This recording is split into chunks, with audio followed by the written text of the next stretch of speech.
इष्ट सर्वभूतानां मैत्र्य करुणा एव च निर्ममो निर्अहंकार समदुःख सुख क्षमी संतुष्ट सततं योगी आत्मा दृढ़ निश्चय मयि अर्पित मनो बुद्धि यो मद्भक्त मे प्रिय. Translation and purport by Srila Prabhupada. Translation. One who is not envious but is a kind friend to all living entities, who does not think himself a proprietor and is free from false ego, who is equal in both happiness and distress, who is tolerant, always satisfied, self-controlled, and engaged in devotional service with determination, his mind and intelligence fixed on me, such a devotee of mine is very dear to me. Purport by Srila Prabhupada. Coming again to the point of pure devotional service, the Lord is describing the transcendental qualifications of a pure devotee in these two verses.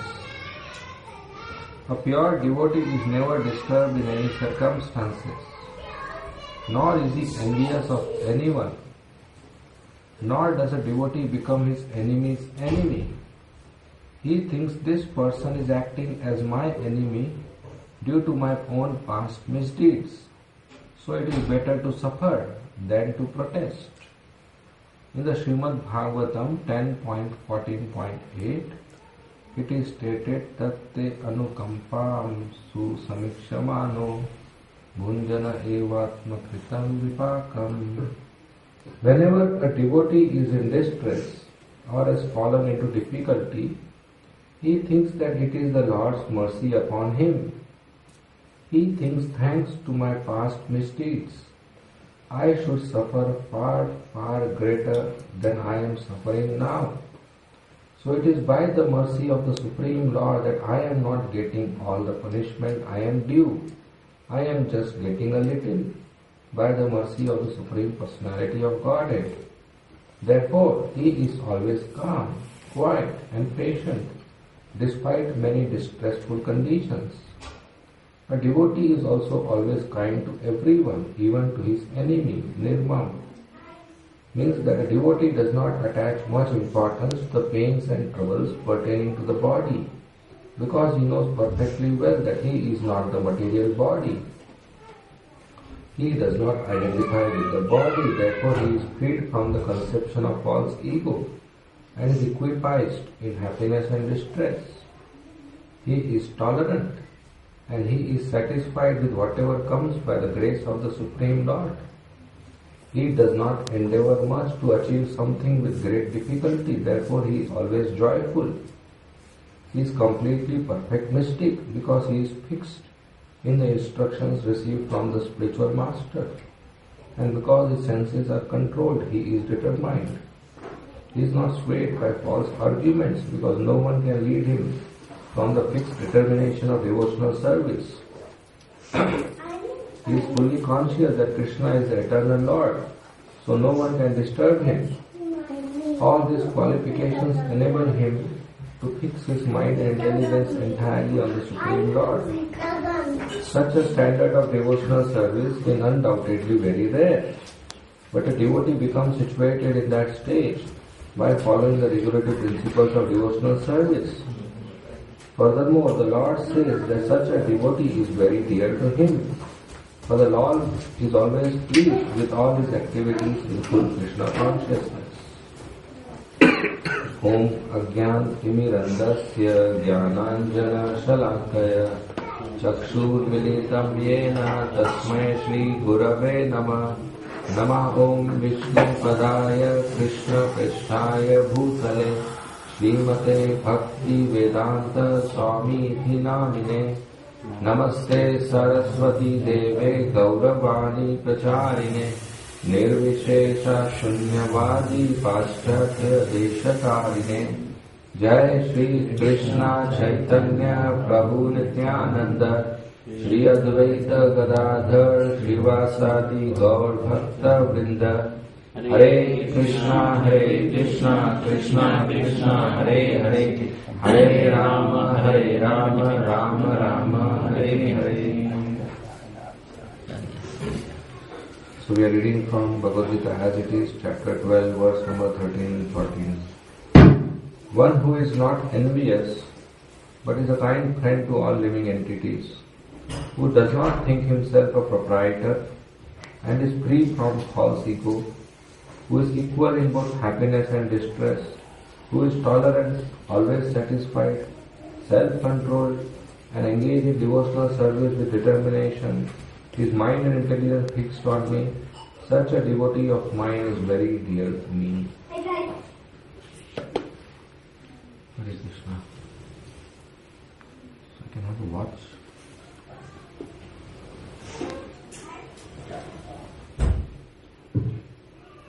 So 12th chapter of Bhagavad Gita starts a very important question. Arjuna is asking to Krishna, that my dear Lord, please tell me who is more perfect, one who worships Nirgun or one who worships Sargun, one who worships the impersonal aspect of the absolute truth or one who serves the personal aspect. So Krishna gives his personal opinion that even though both achieve the same result, but Sagun worshippers, the devotees of Krishna, who serve Krishna with faith, are perfect, are highest. So Krishna goes on emphasizing how to practice devotional service in various stages. And after that Krishna speaks in ecstasy, these 7-8 verses, glorifying his devotees, saying why they are dear to me. Every verse from this to future in the chapter ends with such a devotee is very dear to me. Krishna is dear to a devotee, understood. But a devotee is dear to Krishna, that's a big job. Krishna in my heart, fine. But I in Krishna's heart, that's a big job. I am thinking of Krishna, fine. But Krishna thinking of me, that's a big job. Right? Krishna has several other things to do. And several other audiences. So a devotee is dear to Krishna. And Krishna is giving reasons. That because he has such qualifications. So from this we learn two things. One is, if I want to become dear to Krishna, I should have these qualities. And second is, if I want to know who is dear to Krishna, I should see if that person has these qualities. It is important to identify a dear devotee of Krishna, which is not based on dress and which is not based on address. It is based on characteristics. It is based on qualities. Many such verses are there so that we don't get cheated. We are aware of who is the devotee. With devotees, we should do loving exchange. But for that we should be discriminating who is a devotee and who is not a devotee. Discrimination is not judgment. Discrimination is a very clear, systematic way of understanding that this is association which is good for me, favorable for my bhakti, and this is association which is not good for me, which is not favorable for my bhakti. We are on the platform where we discriminate. There is Uttam Adhikari, highest class of devotee, who does not discriminate. For him everybody is equal. Uttam Adhikari does not discriminate. But people think if I don't discriminate, I will become Uttam Adhikari. Converse is not true. This is a very misconception philosophy. So people, even though they are not Uttam Adhikaris, they make a show in public that I don't discriminate, I embrace everybody equally. And such people fall down. Because discrimination is required when you are not Uttam Adhikari. When you reach Uttam Adhikari, automatically you will not discriminate. So it is essential to know what exchange to do with which person.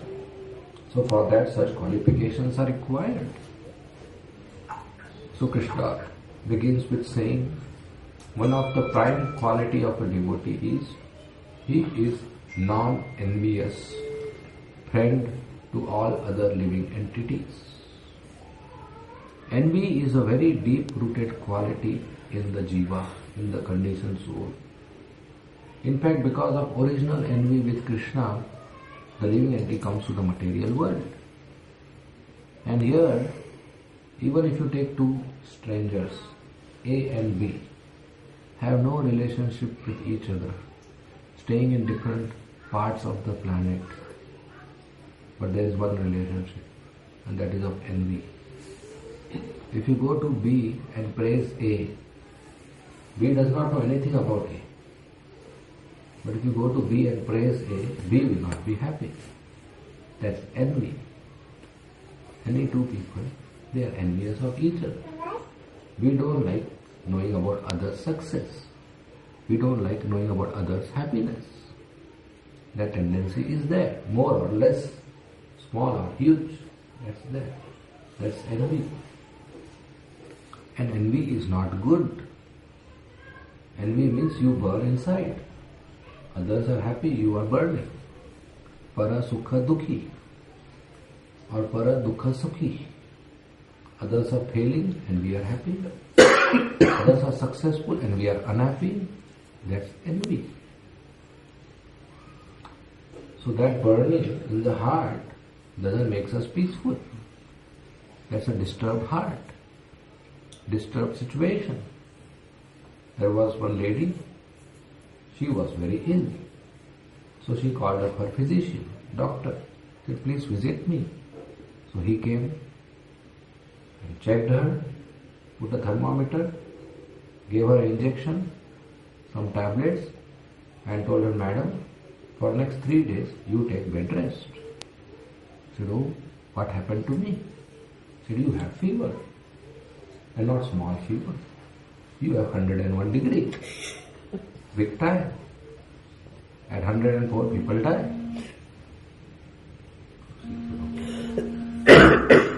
So when the doctor was going, she said, wait, I will call my maid servant. She will drop you till the gate. He said, no madam, don't call her. Because before visiting you, I visited her. I gave her injection and tablet. She is also unwell. So I told her to take bed rest. She said, oh, I didn't know this. What is her problem? She also has fever. So how much? She has 103 degree. And the lady said, what? How can she have more than me?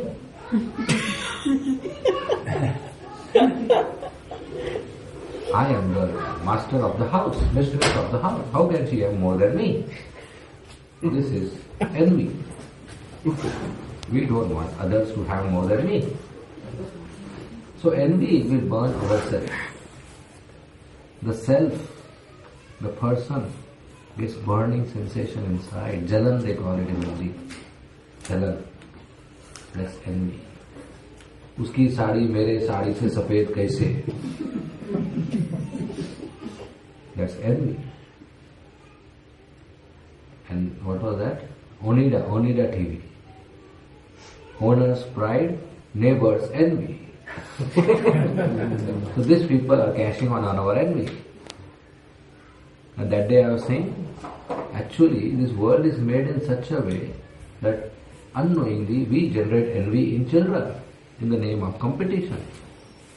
A mother will tell her children who go to school, say a boy, and my dear son, when you sit in the school bench, another boy will be sitting with you. He is your friend. Behave nicely with him. Share this tiffin with him. You eat together. You study together. If he doesn't have the pencil, you give pencil. If he sometimes doesn't come to school, next day you give notes. You help him in studies. You help him in homework. Be a good friend. Right? This is what mother teaches the child. No? No? Oh, he's supposed to teach something, no? Then what do they teach? Don't talk to him. Don't share them. Don't share your tiffin. Oh, is it? Yeah. Don't give the pencil. You are pencil. Oh, that's ulta.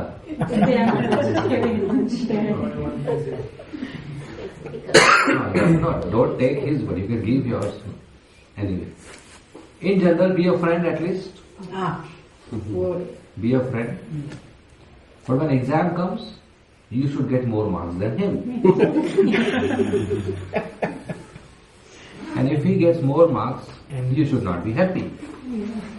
Next time you should get more. In other words, if your friend is successful, be unhappy. Why can't you celebrate the success of your friend? That's sportsmanship. But we don't want them to celebrate success of others. So what we are doing is indirectly generating envy.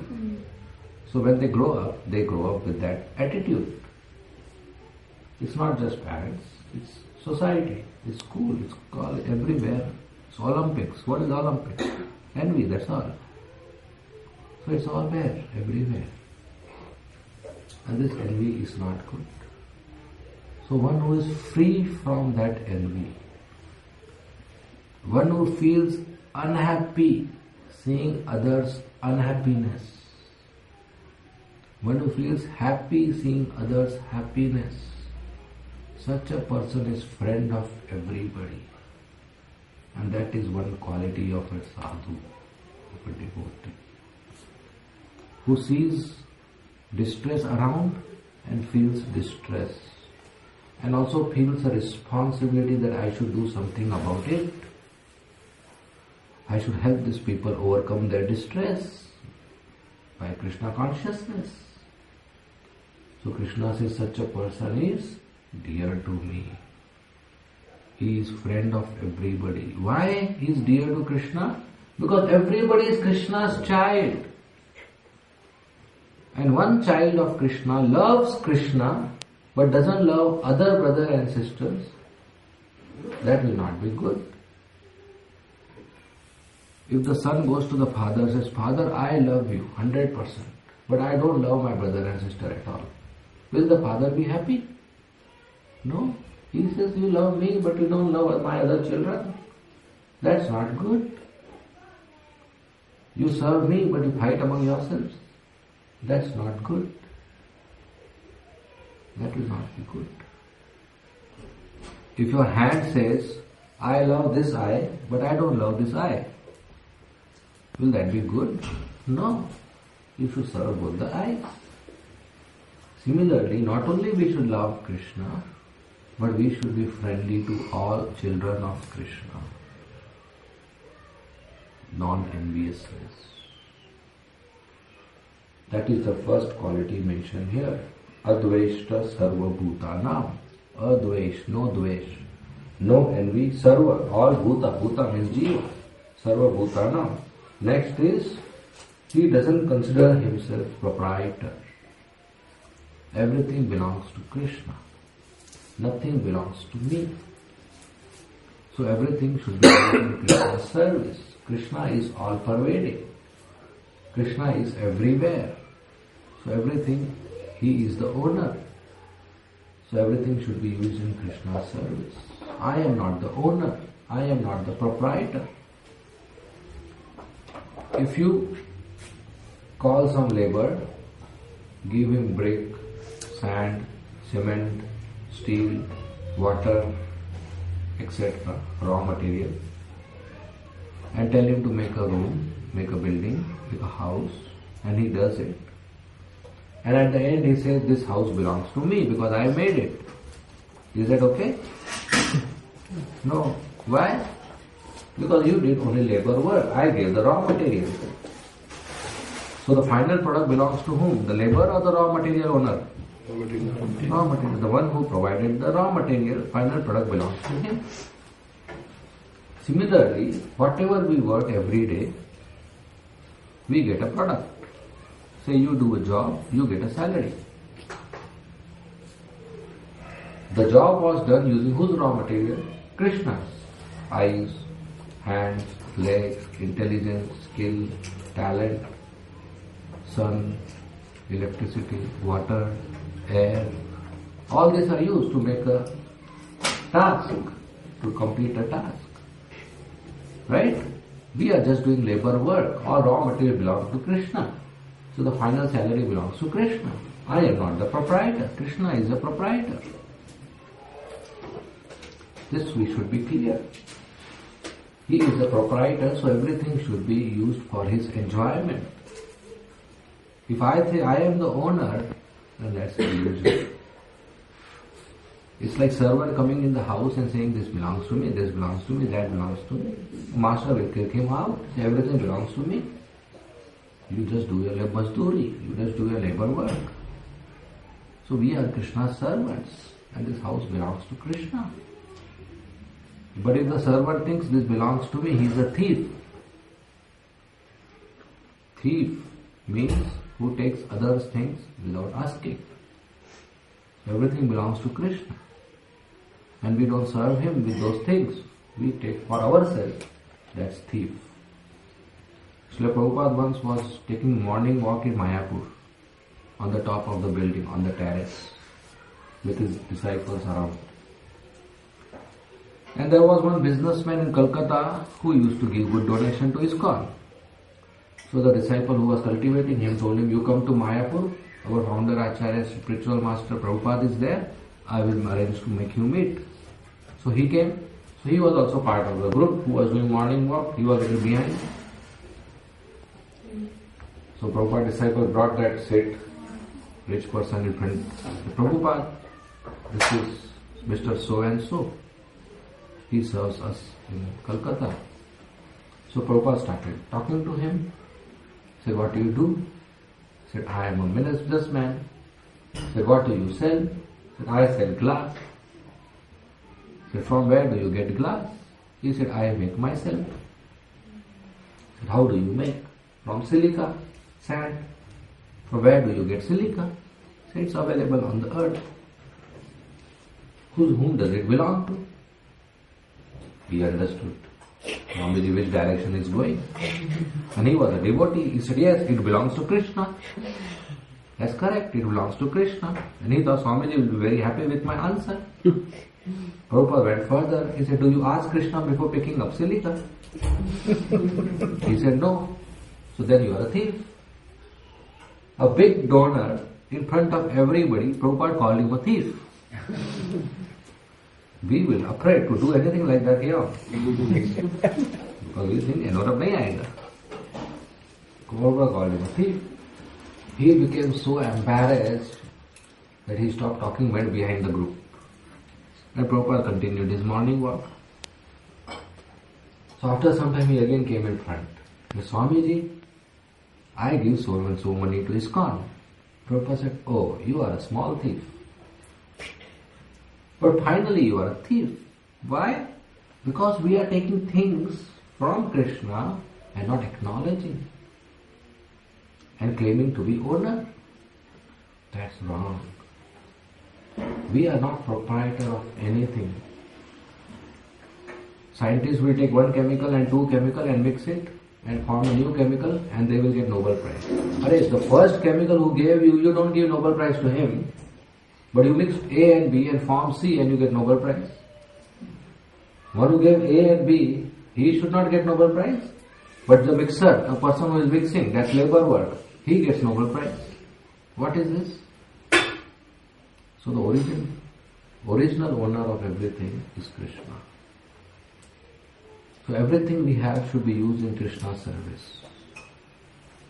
We should be very generous, giving our house, our life, our money, our body, our talent, our skill, everything in the service of the Lord. By giving to Krishna, we are not a loser. We are a gainer. There was one devotee, very nice devotee. So one sadhu visited his house and he saw a nice house.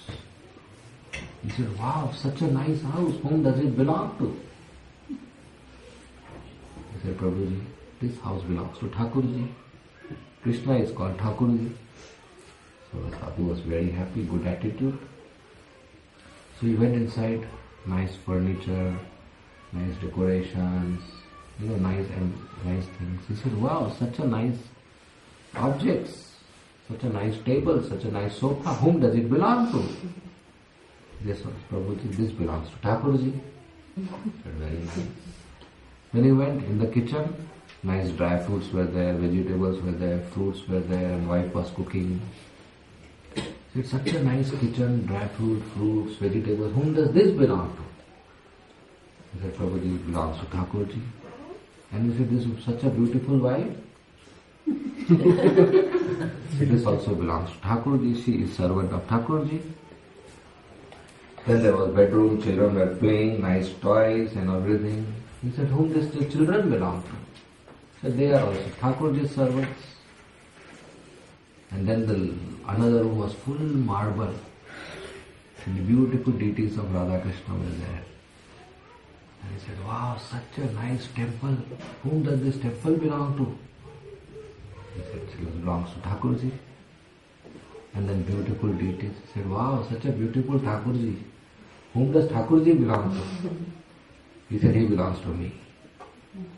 So that's a devotee. Everything belongs to Krishna. And Krishna Seva is my adhikar. I am staying as a servant of Krishna in his temple. And I stay in a corner. Rest whole belongs to him. And whatever house materials are there, they are for him. And I serve him nicely. That's the way. But some people, they use this logic in a wrong way. Everything belongs to Krishna. Krishna belongs to me. So everything belongs to me. That's what people do with government property. Everything belongs to government. Government belongs to me. So everything belongs to me. So they loot the public places. So that we should not do. Because when everything belongs to Krishna, I am part of that everything. Like there was one professor of logic, lecturer of logic in the college, teaching logic. So he came with a book and kept it on the table. And he said, my dear students, today I will teach you a new chapter of logic. Just pay attention. This book is on the table. Yes. Table is on the floor. Yes. So book is on the floor. Logic. The students were surprised. The book is not on the floor. So they said, sir, a book is not on the floor. Don't see with your eyes, see with logic. Right? If A is equal to B, B is equal to C, then A is equal to C.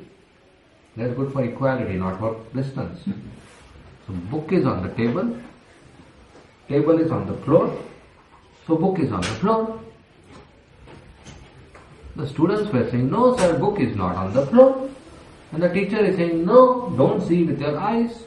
What I am teaching you, learn, see it with logic. Students were clear, this is nonsense going on. But the teacher was not listening. So one bright student raised his hand. I have a question. He said, yes, go ahead. He said, sir, I love you. I said, yes. You love your daughter? So logic says, I love your daughter. Is that truth? And this professor understood, he left the class. So everything belongs to Krishna. Krishna belongs to me. So everything belongs to me. That's not. Everything belongs to Krishna. And we have a quota. We have quota of objects for our survival. We only take our quota. Not more than that. Even we go to temple, everything in the temple belongs to Krishna. That doesn't mean I start using it, because Krishna belongs to me. There is an authority structure. We ask and use. We ask and take. I'm just taking in general, because sometimes people have that behavior with government property, with public places, with temple, that everything belongs to God, God belongs to me, so सब कुछ हमारा है. So that's not true. So he is the proprietor. He is the master. He is the creator. He is the enjoyer. He is the controller. Agree as early as possible. So everything should be given to him.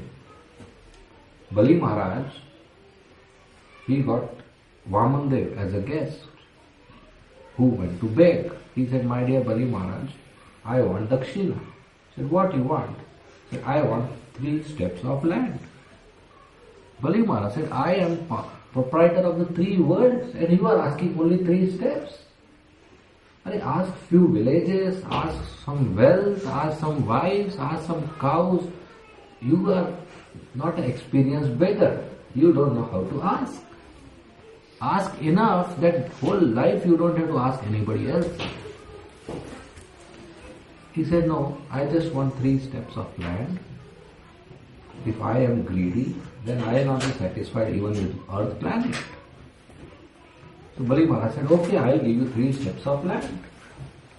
But when he was about to give, Shukracharya said, no, don't give. If you give, he will take everything. He is Vishnu. He is cheating you. So Bali Maharaj made a very important point. He said, many people get a chance to die in the battlefield. And that's a very fortunate chance for a Kshatriya, to die in the battlefield and go to heaven. So after that, what happens to their property, they don't know. Somebody will take it away. But very rarely, somebody gets a chance before death to give everything he possesses to a pure sadhu. Very rarely somebody gets that chance. Now, today I have got the chance to give everything to a Brahmana. And you are telling me no. He told Shukracharya, I reject you. Because I am a fortunate person. If he is Vishnu, he is on my door asking and begging, and I should not give. A Grihastha's duty is to give anything to a sannyasi or a Vaishnava who comes begging, and whatever he asks. That's a Grihastha's duty. Adai Oja, the father of Nityananda Prabhu, one night he had a sannyasi guest and he served him very nicely. Next day morning, when the sannyasi was about to leave, Hadai Pandit said, please tell us, how can I serve you more? He fed him, he gave him clothes. He said, I want one more thing from you. He said, what? Your son. I am going for pilgrimage and I don't have an assistant. So please give your son. And this was not going in flight and coming back in 1 month. This was going for 12 years. For 12 years you give me your son, Nityananda Prabhu.